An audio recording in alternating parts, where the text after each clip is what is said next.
सच भी है, क्योंकि आँख जो है हमारे शरीर का बहुत अमूल्य अंग है।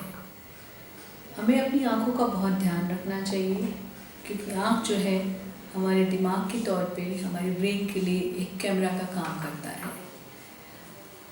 आँख की जो बीमारियाँ हैं किसी को भी हो सकती है, चाहे बच्चा हो, बूढ़ा हो, जवान हो। और उसमें से ये भी देखा गया है कि बहुत सारी आँख की जो प्रॉब्लम्स है, जो अंधकार देती है या हमें ब्लाइंडनेस की ओर लेके जाती है, वो अवॉइडेबल होती है। मतलब हम उसको अवॉइड कर सकते हैं या प्रिवेंट कर सकते हैं। कुछ आँख की बीमारियाँ ऐसी होती हैं जो उम्र के हिसाब से होती है, कुछ लाइफस्टाइल डिजीज़ की वजह से होती है।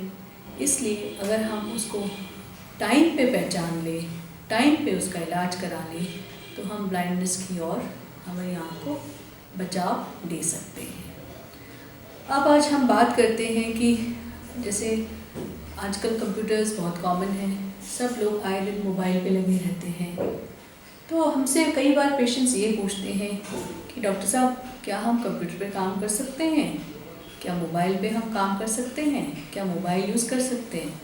अरे भाई, क्यों नहीं, आप यूज़ कर सकते हैं, लेकिन एक लिमिट के तौर पे।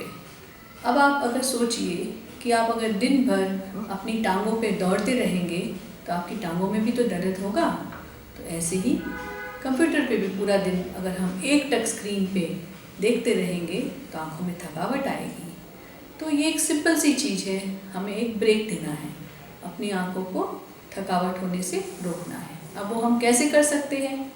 बीच में हम कंप्यूटर पे अपनी निगाह हटा सकते हैं, दूर देख सकते हैं, and we can follow the rule of 20-20-20। इसका मतलब है हम 20 मिनट के बाद, हर 20 मिनट के बाद 20 मीटर की दूरी पे देखेंगे 20 सेकंड के लिए। अब इसमें क्या होगा, जो हम एक टक देख रहे हैं, हमारी नज़दीक वाली रोशनी को यूज़ कर रहे हैं, तो हम थोड़ा दूर देखेंगे तो हमारी आँखों की मसल को रिलैक्सेशन मिलेगा। हम ब्लिंक करेंगे तो जो हमारे आँखों के जो टीयर्स हैं वो आँखों में अच्छी तरह से घूम सकते हैं और उसमें वेटनेस दे सकते हैं, जिससे ड्राई आई होने के चांसेस काफ़ी कम हो जाते हैं। तो इसी वजह, जिसको हम आमतौर पे बोलते हैं कंप्यूटर विजन सिंड्रोम, उसको हम कई हद तक अपने आप ही बिना कोई ड्रॉप्स यूज़ किए हुए या बिना कोई इलाज कराए हुए अपने आप को हम उस थकावट से और ड्राइनेस को हम रोक सकते हैं। अब बहुत सारी और भी चीज़ें होती है, जैसे मोबाइल पे। अरे हाँ, मोबाइल पे तो जब हम पूरा दिन लगे रहते हैं तो हमारी आंखें तो थक ही जाएगी। दिखने में तो बहुत अच्छा लगता है, लेकिन आंखों की थकावट को भी इससे कोई नंबर नहीं आता है, बट ये ज़रूर देखा गया है कि आंखों में थकावट बहुत जल्दी आ जाती है। तो बीच बीच में सेम जो कंप्यूटर के लिए है, मोबाइल के लिए भी हमको ऐसी ही एहतियात बरतनी है। उम्र के हिसाब से जो और बाकी बीमारियां होती हैं वो है जैसे मोतियाबिंद। अब मोतियाबिंद इसलिए होता है क्योंकि हमारी जैसे उम्र के हिसाब से बाल सफ़ेद होते हैं, तो हमारी जो नॉर्मल लेंस होती है उसमें भी, जैसे आप ये देख रहे हैं लेंस, आँख का स्ट्रक्चर है, इसमें लेंस है। अगर इस लेंस में भी इसके आगे जो हमारा लेंस रहता है, अगर उसमें जो नॉर्मल ऐसी ट्रांसपेरेंट रहती है, अगर इसमें सफ़ेदी आने लगती है या ओपेसिटी आने लगती है तो उसको हम मोतियाबिंद बोलते हैं। अब ये क्यों होता है? ये उम्र के हिसाब से ही होता है। जो इसमें हमारा प्रोटीन लेवल है उसमें सफ़ेदी आती है तो ओपेसिटी बढ़ जाती है और धीरे धीरे मरीज को कम दिखता है। अब ये आँख की ऐसी प्रॉब्लम है कि इसे हम ऑपरेशन के द्वारा ठीक कर सकते हैं। इसमें हम जो आर्टिफिशियल, जो नेचुरल लेंस रहता है उसको निकाल के उसकी जगह पे एक आर्टिफिशियल लेंस अंदर फिक्स कर देते हैं और ये नॉर्मल जैसे पहले दिखता था वैसे ही दिखना फिर से मरीज को अच्छी तरह से दिखता है। अब कई बार धारणा ये रहती है कि लोग बोलते हैं मोतिया पूरा पक जाए तो हम बाद में कराएंगे, जबकि ऐसा कुछ नहीं है। आपको जब भी लगे कि आपके चश्मे से या बिना चश्मे से भी आपको दूर की चीज़ें कम दिख रही है, पढ़ने में दिक्कत हो रही है या धूप में ज़्यादा चमक लग रही है, जो लोग ड्राइव करते हैं उनको ड्राइविंग में प्रॉब्लम होता है, तो इसका मतलब है उनका मोतिया जो है वो बढ़ गया है और उनको ऑपरेशन की ज़रूरत है। ऑपरेशन में मामूली से मामूली 15-20 मिनट लगते हैं। आप उसी दिन हॉस्पिटल में आते हैं, उसी दिन आपका डिस्चार्ज किया जाता है और हॉस्पिटल में 3 से 4 घंटे आपको बस रुकना पड़ता है। उसके बाद पट्टी उतारी जाती है और आपको नॉर्मल ड्रॉप्स पे डाला जाता है, जो धीरे धीरे आपको डालना रहता है और आपकी आँख जो है अपने नॉर्मल लेवल पे स्वस्थ हो जाती है।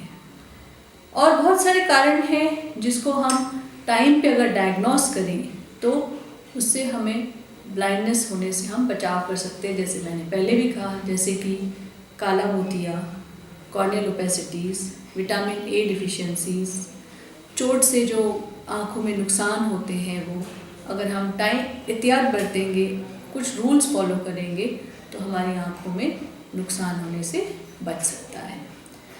आजकल बहुत सारी जो हमारी लाइफ है सेडेंट्री लाइफ है।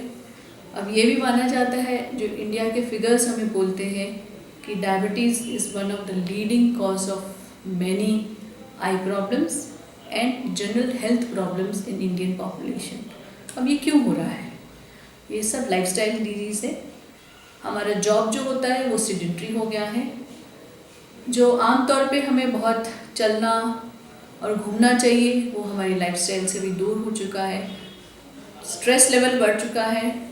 बाकी और सारी चीज़ें जैसे कि हमें ट्रैफिक्स मिलती है, ये सब हमारा स्ट्रेस लेवल बढ़ाता है।